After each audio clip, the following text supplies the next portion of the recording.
کسی دور دراز گاؤں میں ایک معصوم اور نیک دل لڑکی رہتی تھی جس کا نام عائشہ تھا۔ عائشہ کی ماں اس کے بچپن ہی میں وفات پا گئی تھیں۔ ماں کے سائے کے بغیر عائشہ کی دنیا پہلے ہی ادھوری تھی، مگر وقت کے ساتھ اس کی آزمائشیں بڑھتی چلی گئیں۔ اس کے والد، جو ایک محنتی مگر سادہ دل انسان تھے، نے کچھ عرصے بعد دوسری شادی کر لی تاکہ گھر سنبھل جائے اور عائشہ کو ماں کا سہارا مل سکے، مگر قسمت کو کچھ اور ہی منظور تھا۔ عائشہ کی سوتیلی ماں، جس کا نام رخسانہ تھا، اپنے دل میں سختی اور حسد رکھتی تھی۔ اس کی اپنی 2 بیٹیاں تھیں، نائلہ اور سائمہ، جو ناز و نعمت میں پلی بڑھی تھیں۔ رخسانہ اپنی بیٹیوں کو ہر وقت سراہتیں، ان کے نخرے اٹھاتیں اور انہیں قیمتی کپڑے، زیورات اور کھلونے دلواتیں۔ وہ سارا دن کھیل کود، ہنسی مذاق اور آرام میں گزارتیں، جبکہ عائشہ کے لیے زندگی صرف کام ہی کام تھی۔ صبح سویرے عائشہ اٹھتیں، گھر کی صفائی کرتیں، برتن دھوتیں، کپڑے سیتیں، کھانا پکاتیں اور پھر صحن میں جھاڑو دیتیں۔ اگر ذرا سی بھی غلطی ہو جاتی تو رخسانہ سخت آواز میں ڈانٹتیں اور کبھی کبھار طنزیہ باتیں بھی کرتیں۔ تم تو اپنی ماں پر گئی ہو، بیکار اور بدنصیب۔ یہ الفاظ عائشہ کے دل کو زخمی کر دیتے، مگر وہ خاموشی سے آنسو پی لیتیں۔ عائشہ کا باپ زیادہ تر کام کے سلسلے میں شہر میں رہتا تھا، اس لیے وہ گھر کے حالات سے بے خبر تھا۔ عائشہ اس سے شکایت بھی نہیں کرتی تھی، کیونکہ وہ اپنے باپ کو پریشان نہیں کرنا چاہتی تھی۔ اس کا دل نرم تھا اور وہ ہر حال میں صبر کو ترجیح دیتی۔ ایک دن جب رخسانہ اپنی بیٹیوں کے ساتھ قریبی قصبے میں خریداری کے لیے گئیں، عائشہ کو پہلی بار کچھ لمحے سکون کے ملے۔ وہ کام ختم کر کے گھر سے باہر نکلیں اور قریبی جنگل کی طرف چل پڑی۔ اسے فطرت سے باتیں کرنا اچھا لگتا تھا۔ درختوں کی سرسراہٹ، پرندوں کی چہچہاہٹ اور ٹھنڈی ہوا اس کے دل کو سکون دیتی تھی۔ جنگل کے اندر چلتے چلتے اسے ایک عجیب سی روشنی دکھائی دی۔ روشنی آہستہ آہستہ تیز ہوتی گئی، یہاں تک کہ اس کے سامنے ایک نہایت حسین پری نمودار ہوئی۔ اس کے لباس چمکدار تھے اور آنکھوں میں شفقت بھری تھی۔ عائشہ خوف زدہ ہو گئی، مگر پری نے مسکرا کر کہا، ڈرنے کی ضرورت نہیں، میں تمہارے صبر اور نیکی کی خوشبو سے یہاں آئی ہوں۔ پری نے عائشہ کو ایک کرسٹل راڈ کی طرف اشارہ کیا، جو روشنی سے بنا ہوا تھا اور کہیں دور تک جاتا دکھائی دے رہا تھا۔ یہ راستہ تمہاری تقدیر بدل سکتا ہے، مگر یاد رکھو، اصل طاقت نیکی اور صبر میں ہے۔ عائشہ حیرت اور امید کے ملے جلے جذبات کے ساتھ اس چمکتے راستے کو دیکھتی رہی۔ اس کی زندگی شاید اب ایک نئے موڑ پر آ چکی تھی۔ عائشہ نے ہمت جمع کی اور پری کے بتائے ہوئے کرسٹل روڈ پر قدم رکھ دیا۔ جیسے ہی اس نے پہلا قدم آگے بڑھایا، زمین شیشے کی طرح چمکنے لگی اور فضا میں ہلکی سی موسیقی گونجنے لگی۔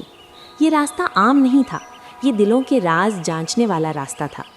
پری کی آواز گونجی، عائشہ، یہ سفر آسان نہیں، مگر اگر تم نے سچائی، صبر اور رحم کو نہیں چھوڑا تو منزل خود تمہیں پکارے گی۔ راستے میں سب سے پہلے عائشہ کو ایک بوڑھی عورت ملی جو تھکی ہوئی اور پیاسی لگ رہی تھی۔ اس کے پاس پانی کا ایک برتن تھا جو ٹوٹنے والا تھا۔ عائشہ نے فوراً اپنا دوپٹہ پھاڑ کر برتن کو سہارا دیا اور اسے پانی پلایا۔ بوڑھی عورت نے دعائیں دیں اور اچانک روشنی میں بدل گئیں۔ پری کی آواز آئی، یہ تمہاری پہلی آزمائش تھی، تم کامیاب ہوئیں۔ آگے بڑھتے ہوئے کرسٹل روڈ تنگ ہونے لگا اور اچانک عائشہ کے سامنے ایک پل آیا جو بہت کمزور لگ رہا تھا۔ نیچے گہری کھائی تھی۔ عائشہ کا دل زور زور سے دھڑکنے لگا، مگر اس نے اللہ کا نام لیا اور آہستہ آہستہ پل پار کیا۔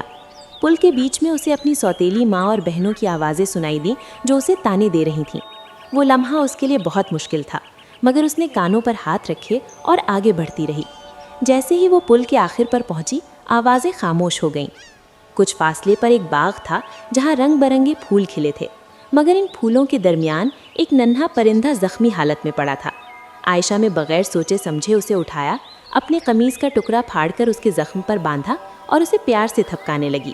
پرندہ اچانک ٹھیک ہو گیا اور فضا میں اڑتے ہوئے بولا، تم نے اپنے درد کے باوجود کسی اور کا درد محسوس کیا، یہی اصل نیکی ہے۔